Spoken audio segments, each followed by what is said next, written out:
আসসালামু আলাইকুম। আজকে আমরা ত্রিকোণমিতির সবচেয়ে গুরুত্বপূর্ণ ৩টি সূত্র এর প্রতিপাদন দেখব। সূত্র ৩টি হচ্ছে sin square theta plus cos square theta is equals to 1, sec square theta minus tan square theta is equals to 1, cosec square theta minus cot square theta is equals to 1। তো প্রথমে আমরা ১ নম্বর সূত্রটি প্রমাণ দেখব। সূত্রগুলো আমরা প্রমাণ করব সমকোণী ত্রিভুজের সাহায্যে পিথাগোরাসের সূত্র ব্যবহার করে। আমরা জানি সমকোণী ত্রিভুজ, যে ত্রিভুজের একটি কোণ এক সমকোণ অর্থাৎ ৯০ ডিগ্রি তাকে সমকোণী ত্রিভুজ বলে। এখানে বি কোণটি সমকোণ, এসি বাহুটি হচ্ছে অতিভুজ,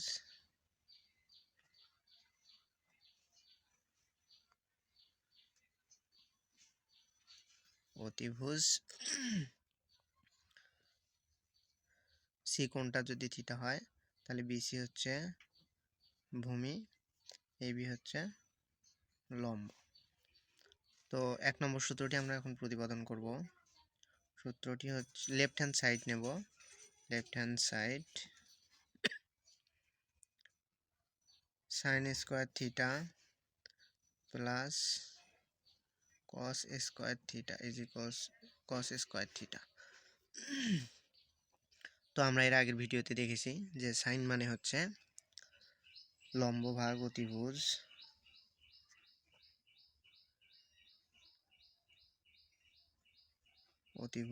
তার উপরে স্কয়ার আছে, প্লাস cos মানে আমরা দেখেছি ভূমি ভাগ অতিভুজ,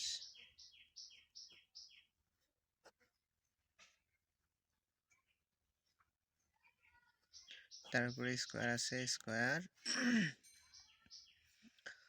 তো স্কয়ার সবার উপর আছে, আমরা স্কয়ার গুলো দেই।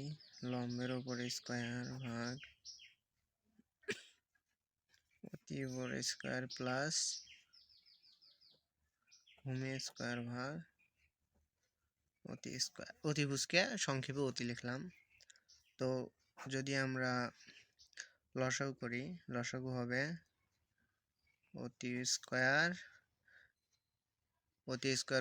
মিলে গেলে তাহলে লম্ব স্কয়ার প্লাস ভূমি স্কয়ার। আমরা পিথাগোরাসের সূত্র হতে পাই অতি স্কয়ার সমান লম্ব স্কয়ার প্লাস ভূমি স্কয়ার। তো আমরা অতিভুজ স্কয়ারের মানটা এখানে বসিয়ে দিব। লম্ব স্কয়ার প্লাস ভূমি স্কয়ার, লম্ব স্কয়ার প্লাস ভূমি স্কয়ার মানে হচ্ছে অতিভুজ স্কয়ার। তাহলে আমরা লম্ব স্কয়ার প্লাস ভূমি স্কয়ার মানে লিখতে পারি অতি স্কয়ার ভাগ অতি স্কয়ার। দুটোই সমান হয়েছে, কেটে গেল, 1 থাকে। তো এটি হচ্ছে ত্রিকোণমিতির প্রথম সূত্রের প্রতিপাদন। এবার আমরা দ্বিতীয় সূত্রের প্রতিপাদন দেখব। দ্বিতীয় সূত্রটি হচ্ছে sec square theta minus tan square theta. এটা লেফট হ্যান্ড সাইড নিলাম দ্বিতীয় সূত্রের। আমরা sec থিটা মানে জানি, যেহেতু sec থিটা cos থিটার বিপরীত, cos মানে হচ্ছে ভূমি ভাগ অতিভুজ, তাহলে sec থিটা মানে হবে অতিভুজ ভাগ ভূমি,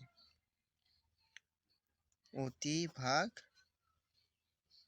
ভূমি, তারপর স্কয়ার মাইনাস আমরা tan মানে জানি লম্ব ভাগ ভূমি, লম্ব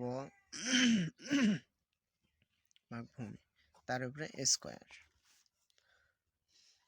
তো আমরা স্কয়ার গুলো দিয়ে দেই, অতি স্কয়ার ভাগ ভূমি স্কয়ার মাইনাস লম্ব স্কয়ার ভাগ ভূমি স্কয়ার। যদি আমরা লসাগু করি তাহলে ভূমি স্কয়ার হবে লসাগু, তাহলে ভূমি ভূমি মিলে গেল, অতি স্কয়ার মাইনাস লম্ব স্কয়ার। আমরা পিথাগোরাসের সূত্র পিথাগোরাস হতে পাই যে অতিভুজ স্কয়ার সমান লম্ব স্কয়ার প্লাস ভূমি স্কয়ার। তাহলে এখানে যদি আমরা ভূমিটাকে এই পাশে রাখি, লম্বটাকে যদি এই পাশে নিয়ে আসি, অতি স্কোয়ার মাইনাস লম্ব স্কোয়ার ইকুয়াল ভূমি স্কোয়ার। তাহলে ভূমি স্কোয়ারের মান হচ্ছে অতি স্কোয়ার মাইনাস লম্ব স্কোয়ার। তাহলে অতি স্কোয়ার মাইনাস লম্ব স্কোয়ারের মান যদি আমরা ভূমি স্কোয়ার বসাই,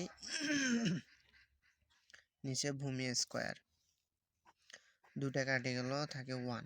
তো এটি হচ্ছে দ্বিতীয় সূত্রের প্রতিপাদন, দ্বিতীয় সূত্রের প্রমাণিত যে left hand side equal right hand side V, প্রমাণিত। এবার আমরা তৃতীয় সূত্রের প্রমাণ দেখব। তৃতীয় সূত্রটি যদি লেফট হ্যান্ড সাইড নিই আমরা, তৃতীয় সূত্রের লেফট হ্যান্ড সাইড ছিল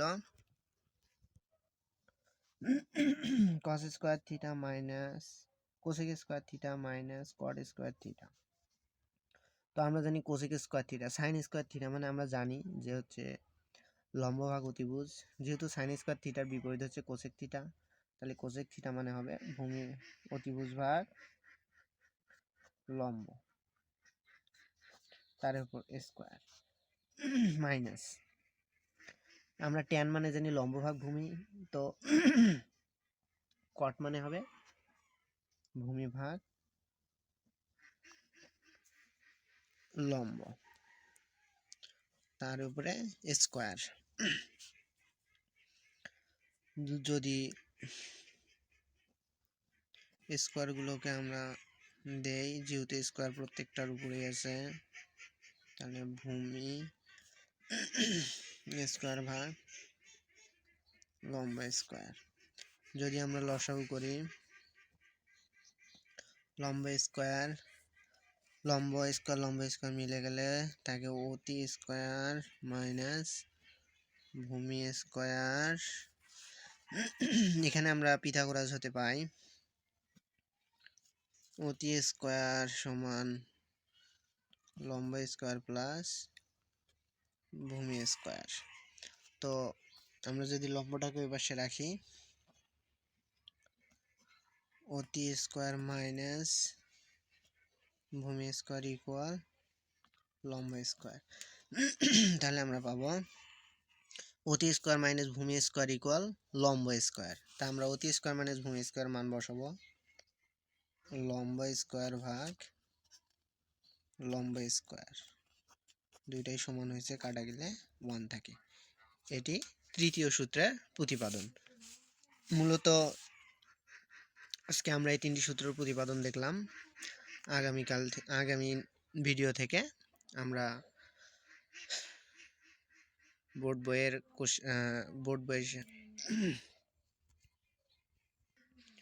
আগামীকাল থেকে আমরা বোর্ড বইয়ের অনুশীলনীর কোশ্চেনগুলো সলভ করব। আপনারা সাবস্ক্রাইব করে পাশে থাকবেন। আল্লাহ হাফেজ।